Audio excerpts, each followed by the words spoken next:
Hey guys, what's up? I'm Christian Taylor and welcome to another vlog. Now I'm all bundled up because, well, I gotta go get something. Well, back at the old Best Buy to pick something up, which is weird because I never shop here. That was so funny. So I got the product, just a black PopSocket. I'll explain later, but it took them forever to find it. I walk in and they gave me the wrong color, which honestly I wasn't too upset about. It's a PopSocket, like as long as it's not pink, I don't really care. But they gave me the wrong color and they were like, oh, this is the wrong color. So I'm like, okay. So they go and look for the black one, which is what I ordered. So all these employees are just running around Best Buy like trying to find the wrong color because they got me the wrong one. They're all asking each other, you know, where's this color? And they've got their headsets on, and that was just funny. But got it, and now it's time to explain why I got one. Alright, so half of you are screaming right now. I know, you're like, Christian, why? Why? Really? Why did you buy a PopSocket? Trust me, I'm in agreement with you. I ran a poll on Twitter and half of you said you think these are literally cancer. Okay, so if I'm in agreement, why did I buy one? Well, because I'm curious. I know, you're like, well, I thought you were against them. Okay, here's the thing. I don't understand the point of these. I don't get, like, I've never had trouble gripping my phone. I've never dropped it due to an oopsies, it's too slippery. No, I can grip onto this fine. So I guess what I'm wondering is this gonna add any value? So I'm working on a video. I'm gonna be using this for 1 week on my phone, a solid 7 days. And during that week, I'm gonna see, does it improve the usage of my phone at all? If it does, then I'll keep it and I'll stop trashing it. So, I guess it's time. I guess it's time to get into it. Guys, look at this user manual. It's so tiny. So I guess we just remove the sticky backing. Now I've heard that you need to let it set for an hour after you stick it on. I'm not sure if that's true or not, but I've heard you don't want to try and pull yet. You need to give it some time to set. You know what? I'll catch up with you guys tomorrow for some first impressions. Yo, so it's the next day and I have been using it for a couple hours now. And I gotta say I have mixed opinions. Now I don't want to tell you those opinions because I'm going to have a separate video on my main channel after I've used it for a week with my thoughts on the product in general, but I will leave it at that. I've got mixed opinions. I'm not 100% sure whether I love it or hate it. I'm torn. So maybe after a week of use, I'll form a more solid conclusion, but definitely tune into my main channel in 1 week to hear my thoughts on the topic. So I want to talk about Patreon for a minute, because I know this vlog hasn't been flashy, I haven't been traveling or doing a lot of exciting things, you know, there hasn't been any drone shots. So I thought, hey, rather than me figuring out what do I do, let's just sit down, let's chat, let's have a meaningful conversation. So for those of you who don't know, the website Patreon is a platform where you can pledge monthly to other creators.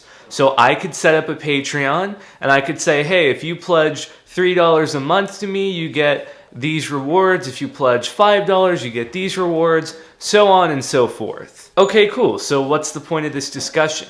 Well, I want to talk about how to do Patreon the right way. And you're probably like, what? There's a right way to do Patreon? Okay, so there's no officially right way. But you know, I wanted to point out what made me happy as a Patreon giver and what I'd like to see in other creators and what they're doing. So kind of the typical thing for a Patreon campaign is it's pretty one-sided, meaning the creator will ask for money, you give them your money, they give you maybe some rewards like you get in a Facebook group with other people, but that's kind of where it ends. You don't really have much contact with the creator. It's really just, hey, you can be in a group with my top tier of fans who are also paying me money. And it kind of sucks. Now for some people that's great, and for some creators that works. For example, I give my money every month to Andrew Applepie because he produces quality songs and I use them on almost every video. And you know what? He gives those songs away for free for all creators to use. You could be using those. The only way he survives is through his Patreon donors. And yeah, it's one-sided. I pay him my money every month. I never hear from him. But you know what? For that case, that's okay.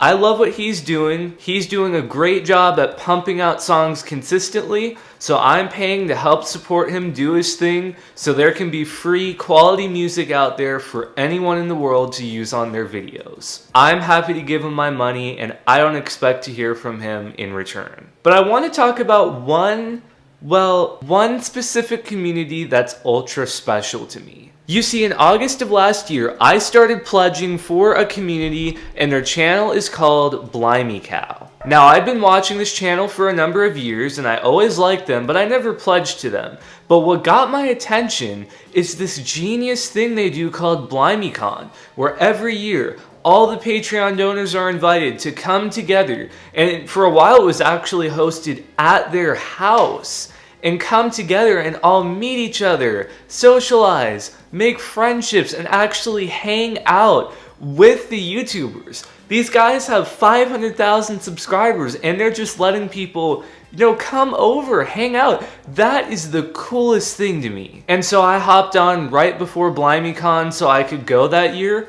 I went. First time ever, and I'm telling you guys, I had a blast. The people I met, how nice everyone was, it was amazing. But it doesn't end there. You see, they do have that typical Facebook group, but where it's not typical is those faces. You've met them. So now it's like just this group with all these friends that you've talked to, you've even met in real life, and you're all socializing throughout the year. You all support each other. We all have channels and we all support each other. Like yours truly, Chris. I'm sure you've seen him in the comments section of almost all of my videos. He's always there commenting, "The first shall be last." That has a long backstory I'm not going to get into, but the point is, he supports me, and I love that, and because of that, I support him.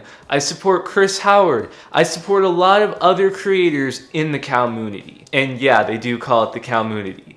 A little bit cheesy, I know, but it's okay, I forgive them.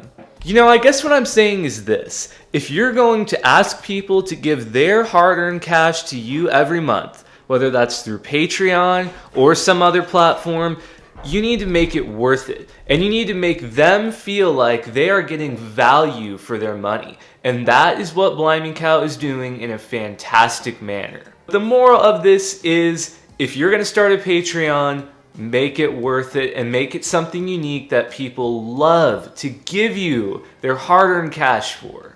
Well, that's going to do it for this week's vlog. I know, not super exciting, but hey, I thought might as well try my hardest to get one out instead of just saying I'll skip it. So next week I got something cool, something a little more eventful that I think you guys are really going to like.